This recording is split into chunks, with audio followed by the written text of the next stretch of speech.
Hello fellow history fans and welcome back to this week's video, and today we'll be looking at a brief history of the Battle of May Island. Some of the oddest events in history tend to happen on the water. Hell, the lion's share of the videos on a certain YouTube channel covers naval based mishaps quite a lot.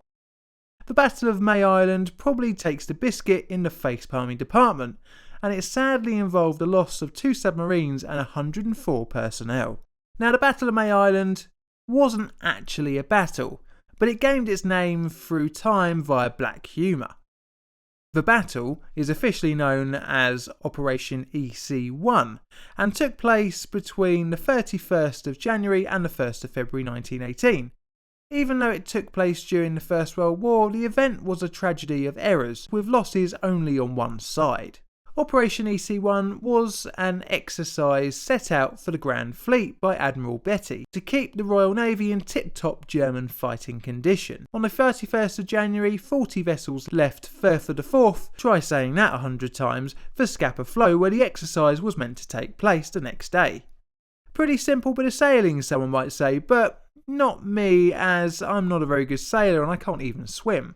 However, as we can guess, things went a little wrong somewhere.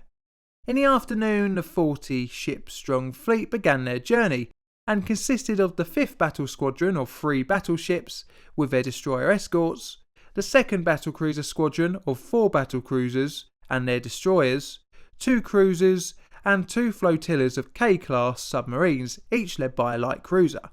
So as you can see, this is a hell of a lot of ships bobbing around in the North Sea. The 2 flotillas of submarines were the 12th Submarine Flotilla, consisting of HMS K3, K4, K6 and K7, led by HMS Fearless, and the 13th Submarine Flotilla, led by HMS Littoral, composed of K11, K12, K14, K17 and K22. Submarines had proven to be a useful asset during the First World War, and the K-series were the UK's attempt at battle beneath the waves. With a length of 300 feet, these were not small, nor were they any slouch with a top speed of 24 knots, meaning they could keep up with the main fleet relatively easily. Although they were the cutting edge for the time, the K-series weren't the safest things to travel in, with a large catalogue of issues throughout their service in the Royal Navy, mainly due to their design, being powered by steam, meaning that the funnel had to be collapsed and all vents closed before a dive could take place. Plus, the Navy liked working the submarines in larger fleets of mixed vessels.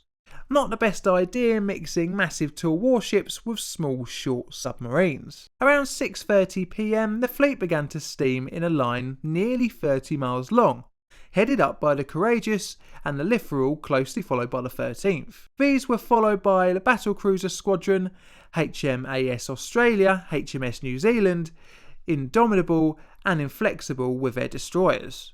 At the rear was the 12th Submarine Flotilla and the battleships. At this time of year the sun sets very early, so by 6:30 it would have been fully dark. To avoid the attention of any German U-boats, the fleet had only one light on the stern of each ship and strict radio silence was kept. The ingredients for a disaster slowly builded up. To add a layer of danger to the situation, the fleet chipped along at 20 knots. So to summarise, they were blind, deaf and travelling fast. Okay, well, fast for a naval fleet.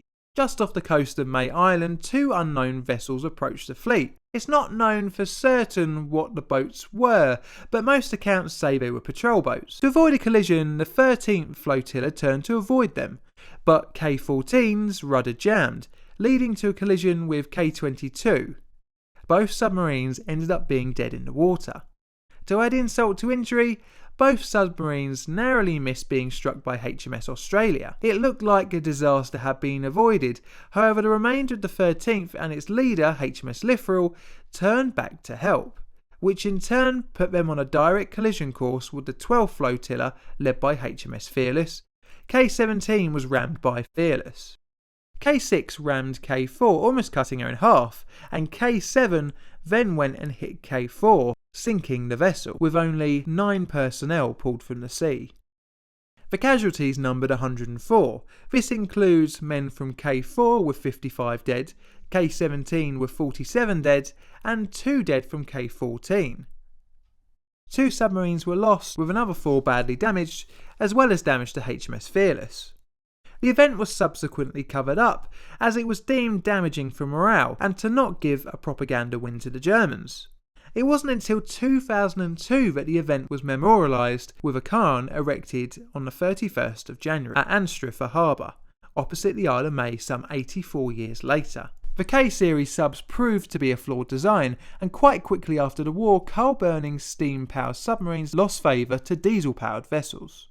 Ironically, most submarines today are powered by steam, although coal has been superseded by nuclear as a fuel source. Thanks for watching, I hope you enjoyed the video. Do you know of any avoidable disasters? Let me know in the comments. Subscribe to get updates on new videos, and a special thanks to my Patreon. All the usual links are down in the description, and I look forward to seeing you on the next one.